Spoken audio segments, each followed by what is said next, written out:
भाजप युवा मोर्चाचे पुणे जिल्ह्याचे अध्यक्ष वैभव सोलनकर यांनी बारामतीमध्ये एक पत्रकार परिषद घेऊन राज्याचे कृषी मंत्री दत्तात्रय भरणे यांच्यावर निशाणा साधला आहे।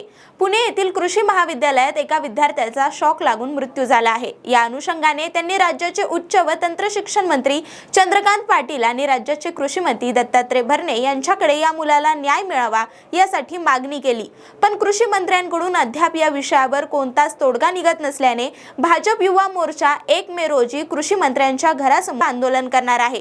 पाहूया वैभव सोलनकर नेमकं काय म्हणाले आहेत। 14 मार्च रोजी चैतन्य चव्हाण वय वर्ष 22 तो मुलगा पुणे कृषी महाविद्यालयामध्ये ॲग्री बिझनेस मॅनेजमेंटला प्रथम वर्षाला होता। तो मेस मधून जेवण करून बाहेर आल्यानंतर वॉटर फिल्टरला पाणी पिण्यासाठी गेला आणि तिथे त्याला तीव्र झटका विजेचा लागल्यामुळे त्याला 14 मार्च रोजी हॉस्पिटलला ऍडमिट करण्यात आलं व 24 मार्च रोजी त्याचा दुर्दैवी त्याच्यामध्ये मृत्यू पावला। या सगळ्या प्रकरणानंतर कोणताही FIR अजूनपर्यंत दाखल झालेला नाही। आम्ही त्या विद्यापीठाकडनं माहिती घेतली असता कॉलेज समुदायानं पूर्ण हॉस्पिटलचा खर्च केलेला आहे व त्याच्या घरच्यांना 13.8 लाख इतकी रक्कम मदत म्हणून केलेली आहे। त्याच्यानंतर आम्ही सगळी माहिती घेतली आणि आम्ही माननीय उच्च शिक्षण तंत्र मंत्री चंद्रकांत दादा पाटील साहेबांना आम्ही पत्र दिलं की या सगळ्या विषयामध्ये आपण लक्ष घालावं। माननीय चंद्रकांत दादा पाटील साहेबांनी कृषी मंत्री दत्तात्रय भरणे मामा यांना 21 तारखेला पत्र दिलं की याच्यामध्ये तुम्ही लक्ष घाला आणि जे नियमामध्ये बसतंय